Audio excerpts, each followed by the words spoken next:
Ruwiya an Malik, ini perkataan Imam Malik, wa Sufyan ibn Uyainah, para ulama salaf dahulu, ulama-ulama abad kedua, abad ketiga. Wa Abdullah ibn Mubarak, annahum qalu, mereka berkata fi hadhil ahadits, mereka berkata tentang hadis-hadis seperti ini, hadis-hadis sifat, amirruha bila kaif, terimalah hadis-hadis tersebut sesuai dengan zahirnya bila kaif, dan jangan tanya bagaimananya. Wa hakadha qaulu ahli ilmi min ahli sunnah wal jamaah.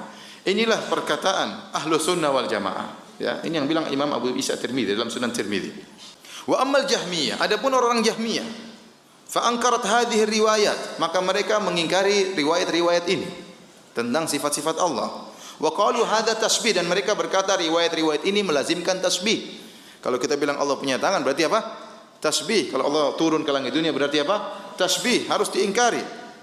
Ya, atau tentunya pengingkaran mereka dengan menolak hadis-hadis tersebut atau merubah maknanya. Ya. Wa qad dzakara Allahu azza wa jalla fi ghairi mawdhi'in min kitabih, dan Allah telah menyebutkan, kata Imam Tirmidzi, Allah telah menyebutkan dalam Al-Qur'an dalam beberapa ayat sifat al-yada, tangan, was-sam'a, pendengaran, wal basara, penglihatan.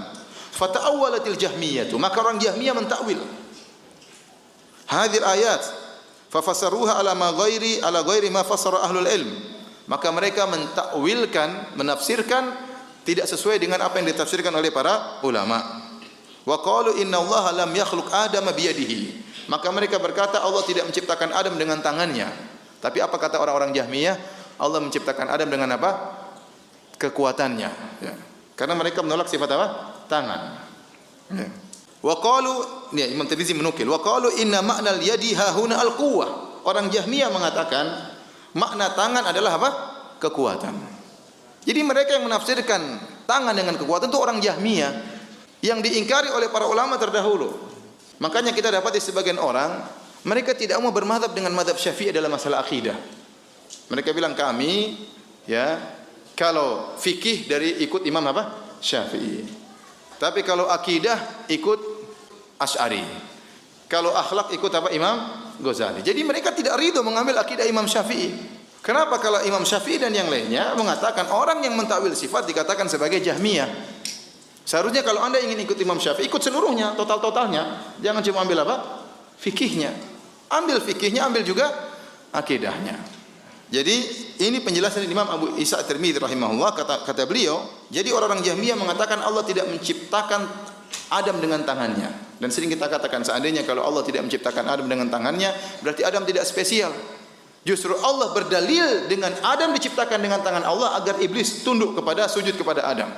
Ma mana'aka antas juda lima khalaqtu biyadayya. Kata Allah, wahai iblis, kenapa kau tidak sujud kepada Adam yang aku ciptakan dengan kedua tanganku? Allah berdalil dengan keistimewaan Adam. Di antara keistimewaan Adam apa? Dia diciptakan dengan kedua tangan Allah Subhanahu wa taala. Kenapa kau tidak sujud? Seandainya kedua tangan artinya kekuatan, maka iblis bisa membantah. Kata iblis, apa bedanya saya dengan Adam? Kau ciptakan Adam dengan kekuatan, kau ciptakan saya juga dengan apa? Kekuatan. Jadi barang siapa yang menakwilkan tangan Allah dengan kekuatan, berarti dia telah menghilangkan keistimewaan Nabi Adam. Dan dia semakin menguatkan hujahnya iblis. Paham? Dia menguatkan hujahnya apa? Iblis. Ya. Kita mengambil akidah ya dengan sanad, dengan para ulama, bukan karangan kita sendiri. Bukan karangan kita sendiri. Oleh karenanya waktu Ibnu Taimiyah ditanya tentang masalah akidah, dari mana diambil akidah, kata Ibnu Taimiyah, al-i'tiqad laisa li la yu'khadhu anni wa la yu'khadhu amman huwa akbaru minni. Kata Ibnu Taimiyah, akidah itu tidak diambil dari saya dan tidak diambil dari orang yang lebih hebat dari saya, tetapi diambil dari Al-Qur'an dan Sunnah, wa ma ajma alaihi salaful ummah. Diambil dari Al-Qur'an dan Sunnah dan kesepakatan para salaf.